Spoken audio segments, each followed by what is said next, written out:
नमस्कार। आज का हमारा टॉपिक है कि घर पर मंदिर अर्थात टेम्पल कहाँ बनाएं। सरल शब्दों में कहें तो घर पर पूजा स्थल कहाँ बनाएं। वास्तुशास्त्र के प्रसिद्ध ग्रंथ विश्वकर्मा प्रकाश में लिखा है कि ईशान्याम देवता गृहम अर्थात ईशान कोण में देवताओं का वास होता है, लेकिन इसका अर्थ यह नहीं है कि यहाँ ही पूजा संबंधी रिचुअल्स करना जरूरी है। क्या हम किसी और दिशा में पूजा नहीं कर सकते हैं? वास्तुशास्त्र के अनुसार नॉर्थ ईस्ट दिशा अर्थात ईशान कोण की दिशा ध्यान अर्थात मेडिटेशन की होती है, अतः यहाँ मंदिर बनाते हैं तो पूजा से इंसाइट्स मिलते हैं। मंदिर एक ऐसा स्थान होता है जो हमारी बॉडी, माइंड और सोल तीनों को एक साथ बाय डिफॉल्ट एक्टिव करता है। किसी भी पूजा या प्रार्थना का मूल भाव या प्रयोजन या पर्पस होता है कि सर्वप्रथम अपने आप को इनर सेल्फ से कनेक्ट करना, फिर आपको ब्रह्म अर्थात यूनिवर्सल कॉन्शियसनेस या गॉड से कनेक्ट करना। भौतिक जगत में इस कनेक्शन से हमको हमारे किसी भी कार्य या एक्टिविटी के संबंध में मीनिंगफुल विचार आते हैं। अगर विचार ही आना बंद हो जाएंगे तो माइंड ब्लॉक हो जाएगा और हम कुछ काम ही नहीं कर पाएंगे। वास्तु के अनुसार अलग अलग देवी देवता अलग अलग विचार अर्थात इंसाइट्स देते हैं। हिंदू धर्म में पूजा या प्रार्थना के बहुत सारे प्रकार हैं, जिनको प्रमुख रूप से 16 भागों में बांटा गया है। भवन के 16 विभिन्न वास्तु जोन्स में किस किस देवी देवता की पूजा रिकमेंड की गई है तथा किसी विशेष जोन में पूजा करने का क्या वास्तु प्रभाव होता है, उसके बारे में आज मैं आपको बताता हूँ। यहाँ एक बात क्लियर करना चाहता हूँ कि इस वीडियो को बनाने का उद्देश्य किसी की आस्था या विश्वास को हर्ट करना नहीं है। वीडियो पूरा देखने के बाद आप चेक कर सकते हैं कि आपने घर के जिस जोन में पूजा स्थल बनाकर रखा है उसका रिजल्ट फ्रूटफुल नहीं प्राप्त हो रहा है, तो उसका कारण क्या हो सकता है। अब यह जानने के लिए कि आपके घर में किस जोन में मंदिर है, आपके घर के विभिन्न 16 जोन्स को मार्क करने का सरल तरीका स्लाइड्स में बताया गया है। इसके लिए पहले आप अपने भवन का सेंटर निकालेंगे, तत्पश्चात कंपास या मोबाइल की सहायता से नॉर्थ डायरेक्शन मार्क करेंगे। इसके पश्चात मेरे गुरु सभा डॉक्टर खुशजीत बंसल द्वारा बताई गई एंगुलर डिवीजन मेथड से भवन को 16 बराबर भागों में बांटेंगे, जिससे प्रत्येक जोन 22.5 डिग्री का आएगा। आइए अब जानते हैं कि महावास्तु के अनुसार आपके घर के किस वास्तु जोन में किन किन देवी देवताओं, पितृ, गुरु या अन्य पूजनीयों की पूजा रिकमेंड की गई है। सर्वप्रथम नॉर्थ जोन, यहाँ गणपति जी, यक्ष अर्थात कुबेर तथा धन की देवी माँ लक्ष्मी की पूजा रिकमेंड की गई है। इसके बाद नॉर्थ ईस्ट जोन, यहाँ स्वास्थ्य के देवता भगवान धन्वंतरी और अश्विनी कुमार द्वय, जिन्हें अश्वदेव के नाम से भी जानते हैं, इनकी पूजा रिकमेंड की गई है। अश्विनी कुमार द्वय ये 2 जुड़वा देव हैं। नॉर्थ ईस्ट में नदियों की पूजा के लिए भी रिकमेंडेशन दिया गया है। नॉर्थ ईस्ट के बाद अगला जोन है नॉर्थ ईस्ट जोन। यहाँ पंचदेव अर्थात भगवान विष्णु, शिव, गणेश, सूर्य और शक्ति की पूजा रिकमेंड की गई है। इस जोन में शिव परिवार की पूजा भी एडवाइजेबल है। शिव परिवार में भगवान महादेव, देवी पार्वती, इनके दोनों पुत्र कार्तिकेय तथा गणेश और इन चारों के अलावा इनके वाहन जैसे शिव का वाहन नंदी, गौरी का वाहन सिंह, कार्तिकेय का वाहन मयूर तथा गणेश का वाहन मूषक अर्थात चूहा भी शामिल है। नॉर्थ ईस्ट के बाद अगले zone ENE east north east में राधा कृष्ण, ईस्ट में राम दरबार, Lakshmi Vishnu, east south east में चारवाक दर्शन, साउथ ईस्ट में माँ दुर्गा, साउथ ईस्ट में हनुमान जी, साउथ में माँ काली, हनुमान जी, माँ दुर्गा और साउथ वेस्ट में अघोरी पूजा रिकमेंड की गई है। साउथ वेस्ट के बाद अगला जोन साउथ वेस्ट आता है। पृथ्वी तत्व वाले इस जोन में भगवान विश्वकर्मा तथा शस्त्रों की पूजा रिकमेंड की गई है। आज के परिप्रेक्ष्य में शस्त्र अर्थात हमारे जीविकोपार्जन में काम आने वाले टूल्स। साउथ वेस्ट जोन में पितृ अर्थात एंसेस्टर्स की पूजा भी रिकमेंड की गई है। साउथ वेस्ट के बाद वेस्ट साउथ वेस्ट जोन में माँ सरस्वती, वेस्ट जोन में विष्णु लक्ष्मी, भूदेवी, गुरु, जीसस, साईं बाबा या आपकी दृष्टि में अन्य पूजनीय कोई व्यक्ति हो, उनकी पूजा यहाँ रिकमेंड की गई है। वेस्ट नॉर्थ वेस्ट जोन में यक्षिणी की पूजा रिकमेंड की गई है। इसके बाद अगले जोन नॉर्थ वेस्ट में पितरों की पूजा और पितरों से संबंधित रिचुअल्स के लिए रिकमेंड किया गया है। नॉर्थ वेस्ट के बाद नॉर्थ वेस्ट और नॉर्थ के मध्य वाला अंतिम zone north north west zone में पंचमकार अर्थात तांत्रिक क्रिया और इस क्रिया में उपयोग में आने वाली 5 वस्तुओं की पूजा रिकमेंड की गई है। अब हम जानेंगे कि घर के विभिन्न वास्तु जोन्स में पूजा स्थल के क्या क्या प्रभाव हो सकते हैं। आपको बताना चाहूँगा कि वीडियो में पूजा स्थल से संबंधित कुछ सरल टिप्स दिए हुए हैं ताकि आपको फ्रूटफुल रिजल्ट्स मिल सकें। अतः वीडियो को पूरा देखें और वीडियो पसंद आने पर लाइक करें।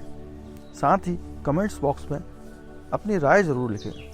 अगर आप चाहते हैं कि आपके परिचित भी इस वीडियो का लाभ लें तो इस वीडियो को शेयर ज़रूर करें। आपने अगर अभी तक हमारे चैनल महावास्तु रिजॉल्व को सब्सक्राइब नहीं किया है तो अभी करें ताकि वास्तु संबंधित अन्य नए वीडियो सबसे पहले आप तक पहुंचे।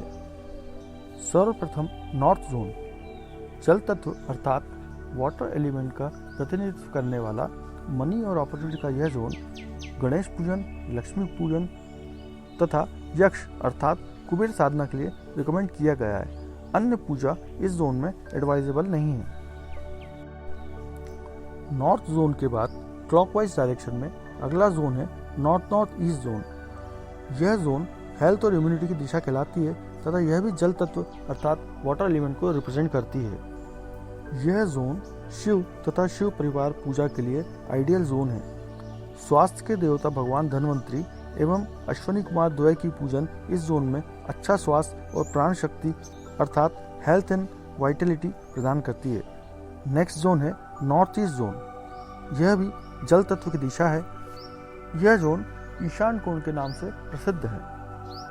चूंकि यह जल तत्व की दिशा है तो यहाँ पूजा करते समय इस बात का ध्यान रखना चाहिए कि फायर एलिमेंट को रिप्रेजेंट करने वाले लाल रंग और कॉपर मेटल का उपयोग न के बराबर करें। साथ ही इस जोन में मंदिर होने पर अखंड ज्योत जलाना भी एडवाइजेबल नहीं है। अगले जोन का नाम है ईस्ट नॉर्थ ईस्ट जोन। यह जोन फन और इंटरटेनमेंट का जोन कहलाता है तथा वायु तत्व अर्थात एयर एलिमेंट को रिप्रेजेंट करता है। इस जोन में पूजा करने से डेली लाइफ के स्ट्रेस से सामना करने में हेल्प मिलती है। यहाँ पूजा करने से तुरंत रिचार्ज होते हैं और फ्रेश फील करते हैं। अगर आपके घर के मंदिर में विभिन्न देवी देवता अर्थात मल्टीपल गॉड हैं तो फन, इंटरटेनमेंट, जॉय, रिजुवनेशन और फ्रेशनेस के एट्रीब्यूट वाली इस दिशा में मंदिर रख सकते हैं जिससे आप रिफ्रेश और खुश रहेंगे। विशेषकर भगवान कृष्ण का बाल गोपाल वाला रूप जीवन में प्रतिदिन नई नई खुशियाँ लाता है। नेक्स्ट है ईस्ट जोन। यह जोन भी वायु तत्व अर्थात एयर एलिमेंट को रिप्रेजेंट करता है। सोशल कनेक्शन वाले इस जोन में पूजा करने से सीनियर ऑफिशियल्स और ब्यूरोक्रेट्स का फेवर मिलता है। पॉलिटिशियन और ब्यूरोक्रेट्स के लिए इस जोन में पूजा करना अच्छा होता है। इस जोन में पूजा करने से आपके फॉलोअर्स बढ़ते हैं। विशेषकर राम दरबार की इस जोन में पूजा करने से आपको सामाजिक स्तर पर राजा जैसा ऊंचा दर्जा तथा उच्च सामाजिक प्रतिष्ठा प्राप्त होती है। ईस्ट जोन के बाद अगला जोन आता है ईस्ट साउथ ईस्ट जोन। यह जोन भी वायु तत्व अर्थात एयर एलिमेंट को रिप्रेजेंट करता है। इस जोन में की गई पूजा रेस्टलेसनेस और एंग्जाइटी तो क्रिएट करती ही है, साथ ही यह बहुत सारा इन्वेस्टमेंट भी कराती है, इसलिए यहाँ पूजा रिकमेंड नहीं की गई है। लेकिन अगर आप शेयर मार्केट में स्टॉक ब्रोकर हैं तो एक्सेप्शनल केस में पूजा के लिए यह जोन आपके लिए अच्छा हो सकता है। इस जोन में माँ यशोदा का भगवान कृष्ण के साथ माखन मतने का फोटो लगाने से आपको एक्सेसिव चर्निंग और एंग्जाइटी में रिलीफ मिलता है। साथ ही आपके द्वारा की गई चर्निंग का फ्रूटफुल रिजल्ट्स भी मिलता है।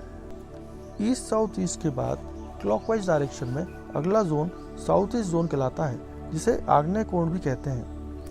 यह जोन अग्नि तत्व अर्थात फायर एलिमेंट को रिप्रेजेंट करता है। इस जोन में माँ दुर्गा की पूजा के अतिरिक्त अन्य पूजा एडवाइजेबल नहीं है, क्योंकि इस जोन में पूजा करने से मनी लॉस होने का फियर सताता है और एक्सीडेंट्स का कारण भी बन सकता है। इसी क्रम में फायर एलिमेंट वाली अगली दिशा है साउथ साउथ ईस्ट जोन। यह पावर और कॉन्फिडेंस की दिशा कहलाती है। हम जानते हैं भगवान हनुमान बल के देवता हैं, पावर और कॉन्फिडेंस के एट्रीब्यूट वाले इस जोन में हनुमान जी की पूजा हमें अपने जीवन में आवश्यक पावर, स्ट्रेंथ और कॉन्फिडेंस प्रदान करती है। इस जोन में अन्य प्रकार की पूजा ज़्यादा प्रभावी नहीं मानी गई है।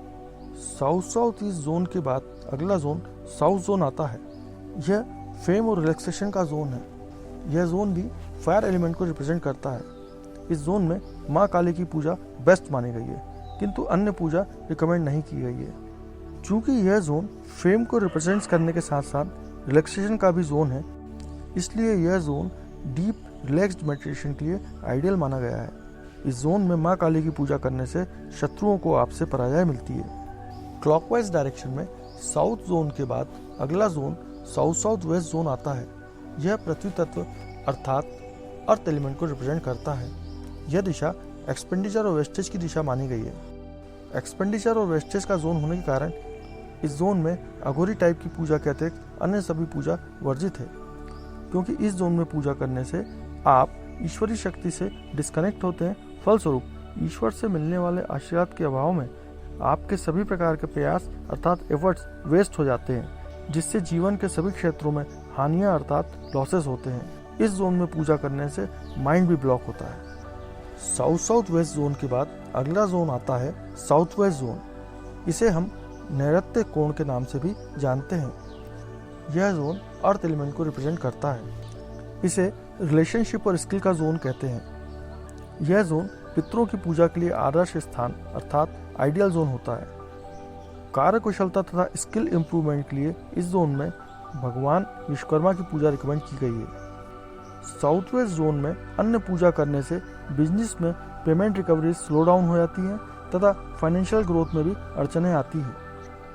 इस दिशा में मंदिर बनाकर पूजा करने से घर में परिवार के सदस्यों में प्रायः कस्टम्स और ट्रेडिशन को लेकर वाद विवाद होता है। आपके जीवन में उन्नति अर्थात ग्रोथ के लिए आप यहाँ अपने माता पिता का फोटो भी लगा सकते हैं। क्लॉकवाइज डायरेक्शन में साउथ वेस्ट जोन के बाद अगला zone west south west zone आता है। यह जोन आकाश तत्व अर्थात स्पेस एलिमेंट को रिप्रेजेंट करता है। इस जोन का एट्रीब्यूट एजुकेशन और सेविंग का होने के कारण महावास्तु के अनुसार इसमें ज्ञान और विद्या की देवी माँ सरस्वती की पूजा रिकमेंड की गई है। कोशिश करना चाहिए कि फोटो में माँ सरस्वती के वस्त्र श्वेत हो तथा अगर मूर्ति हो तो वह चांदी की हो।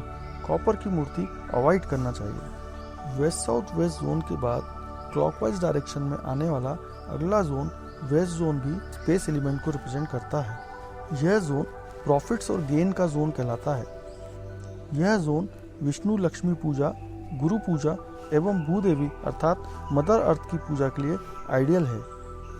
यह जोन इच्छा पूर्ति की दिशा कहलाता है। यहाँ इनकी पूजा से इच्छा पूर्ति के रास्ते ओपन होते हैं, अपार धन धान्य मिलता है और फाइनेंशियल गेन्स प्राप्त होते हैं। इस जोन में अन्य पूजा रिकमेंड नहीं की गई है। ऐसे गुरु जो वर्तमान में जीवित हैं अथवा जो अब हमारे बीच में नहीं है, जैसे सिख गुरु, जैन गुरु, साईं बाबा, भगवान बुद्ध, भगवान महावीर, जीसस अथवा अन्य कोई जिन्हें आप अपना गुरु मानते हैं, उनकी पूजा इस जोन में की जा सकती है। वेस्ट जोन के बाद अगला zone west north west zone आता है। यह जोन भी स्पेस एलिमेंट अर्थात आकाश तत्व को रिप्रेजेंट करता है। डिप्रेशन का जोन होने के कारण इस जोन में केवल यक्षिणी की पूजा रिकमेंड की गई है। अन्य पूजा वेस्ट नॉर्थ वेस्ट जोन में एडवाइजेबल नहीं है। वेस्ट नॉर्थ वेस्ट के बाद क्लॉकवाइज डायरेक्शन में अगला जोन नॉर्थ वेस्ट जोन आता है, जिसे हम वायव्य कोण के नाम से भी जानते हैं। आकाश तत्व अर्थात स्पेस एलिमेंट को रिप्रेजेंट करने वाला नॉर्थ वेस्ट जोन सपोर्ट का जोन कहलाता है। यह जोन पितरों अर्थात एंसेस्टर्स की पूजा के लिए आइडियल जोन होता है। अन्य पूजा इस जोन में भी रिकमेंड नहीं की गई है, क्योंकि इस दिशा में मंदिर होने से व्यक्ति उसके जीवन में हमेशा सपोर्ट के लिए लालायित रहता है। इसी क्रम में 16वां और अंतिम zone north north west zone होता है। यह जोन वाटर एलिमेंट को रिप्रेजेंट करता है। इस जोन में तांत्रिक पूजा, पंचमकार पूजा तथा सेक्स पूजा रिकमेंड की गई है। सेक्स और अट्रैक्शन के एट्रीब्यूट वाले इस जोन में नियमानुसार तांत्रिक क्रियाएं करने से वांछित पावर और प्रचुर मात्रा में धन की प्राप्ति होती है। अन्य पूजा यहाँ एडवाइजेबल नहीं है। आइए अब आपको पूजा स्थल के लिए कुछ सरल टिप्स बताता हूँ। आपका मंदिर या पूजा स्थल आपके घर के किसी भी जोन में हो, यह टिप्स आपको जरूर काम आएंगे। मंदिर में किसी भी देवी देवता के 2 फोटो या 2 मूर्ति नहीं रखना चाहिए। हम जानते हैं दीप प्रज्वलन फायर एलिमेंट को रिप्रेजेंट करता है, लेकिन कुछ जोन्स में फायर उस जोन को इम्बैलेंस करता है। अतः दीपक को हमेशा पृथ्वी तत्व अर्थात अर्थ एलिमेंट को रिप्रेजेंट करने वाली पीतल धातु अर्थात ब्रास मेटल के दीपक में प्रज्वलित करें या दीपक के नीचे ब्रास की प्लेट का यूज करें, जिससे फायर एलिमेंट का बैड इफेक्ट नहीं आएगा। मंदिर में पॉजिटिव एनर्जीज को सर्कुलेट होने के लिए सफिशिएंट स्पेस होना चाहिए। इसके लिए मंदिर में अनुपयोगी सामान को ना रखें। आपके घर के मंदिर अथवा पूजन स्थल में पूजन सामग्री को ऑर्गेनाइज करके रखना चाहिए। आशा है आपको वीडियो पसंद आया होगा। अगर आपको लगता है कि आपके घर का मंदिर वर्तमान में जिस जोन में है वहाँ पूजन करने से आपको वांछित फलों की प्राप्ति नहीं हो रही है, तो अब आप अपने घर के मंदिर के जोन को चेक करिए और महावास्तु के अनुसार आप अपना मंदिर रिलोकेट करें तथा फ्रूटफुल रिजल्ट्स पाएं। अगर आप भवन वास्तु संबंधित किसी विषय पर वीडियो चाहते हैं तो हमें कमेंट बॉक्स में अवश्य नोट कराएं। आप हमें फेसबुक, इंस्टाग्राम, टिकटॉक पर भी फॉलो कर सकते हैं। धन्यवाद और नमस्कार।